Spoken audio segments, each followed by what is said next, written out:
que les Congolais devraient vous élire en 2023? Simplement parce que, d'abord, ils m'ont élu en 2018 et ils ont trouvé que j'étais le candidat qu'il fallait. Et cette confiance n'est pas perdue. Aujourd'hui, je suis le candidat qui a plus d'atouts. C'est le candidat qui a défendu les Congolais durant les 5 dernières années.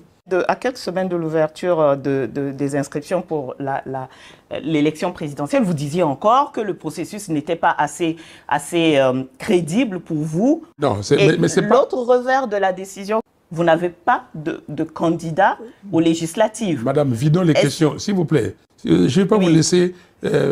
vidons les questions. Vous étiez encore... Non. Le 19 juin dernier, nous avons pris la décision salutaire pour le pays en disant que nous ne présenterons pas nos candidatures à tous les niveaux. Cette décision fait suite à tout ce que nous nous sommes convenus avec ceux qui sont candidats aujourd'hui. Nous étions dans une organisation où nous nous sommes mis ensemble, et malgré ceux qui étaient partis chez Félix Tshisekedi à l'Union Sacrée, qui sont revenus avec moi.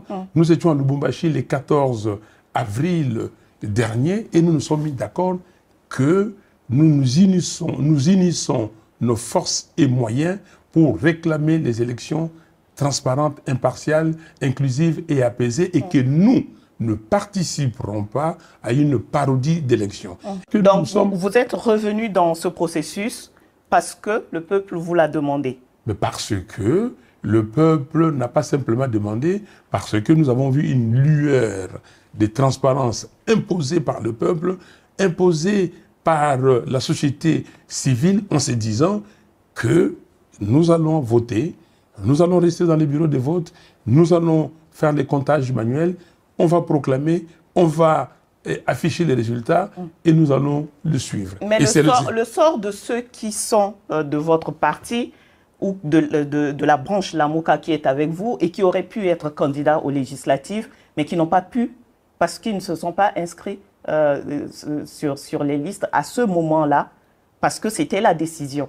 Leur sort est scellé avec mon sort. Ils sont là. Mais si vous êtes élu, vous n'aurez pas de base à l'Assemblée nationale. Non, Martin Fayulu est candidat, il a la popularité, il peut être élu. Il était élu en 2018, il peut être élu aujourd'hui. S'il est élu, le peuple l'aura élu, choisi. Pourquoi? Parce qu'il a un programme compréhensif, complet, et ces programmes, donc le peuple l'a choisi. Si le peuple choisit ces programmes, le peuple va dire aux députés, c'est le programme que nous avons choisi, c'est le programme du président de la République. Et la Constitution congolaise dit ceci, que après l'installation du Parlement, surtout de l'Assemblée nationale, on demande à chaque député de se déterminer s'il est de l'opposition ou de la majorité. Il y a un informateur qui fait ce travail. Donc, en ce moment-là, il y a eu des candidats députés nationaux qui étaient indépendants. Ils vont se déterminer. Il y a des partis politiques qui ne sont pas dans les coalitions. Ils vont se déterminer.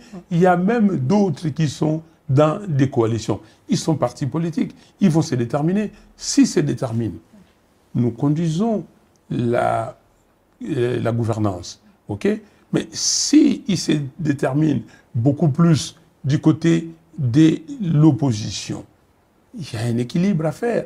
D'un autre côté, vous évoquez beaucoup de problèmes et vous avez, comme vous l'avez dit, demandé à la Cour constitutionnelle de constater ces faits, ce qui peut faire que la date de l'élection ne tienne pas le 20 décembre. Non, je suis logique. Ça veut dire qu'il y a des gens qui doivent prendre leurs responsabilités et nous dire ce qui s'est passé ou ce qui se passe. Avant l'élection du 20? Mais vous dites l'élection c'est le 20? Oui. OK. Alors, si la Cour vous donne raison, ça influe sur le calendrier électoral. Et alors? Donc, vous êtes prêt, vous accepteriez que la date soit repoussée? Mais quelle est la conséquence? Il y a une conséquence. Mais je crois que ce n'est pas l'objet de l'émission. Il nous reste juste quelques minutes. Je voulais juste vous entendre sur cette partie-là. Je voulais juste vous entendre sur cette partie. Nous avons, au sein de Lamuka, créé une structure qui s'appelle COEL, coordination des opérations électorales de la MOCA. Nous avons fait des enquêtes partout. Nous avons publié des rapports. Nous avons envoyé ça à la CENI. Nous avons dit que la CENI est en train de préparer un chaos électoral. Nous avons dit que la CENI était incapable d'organiser des élections transparentes et impartiales.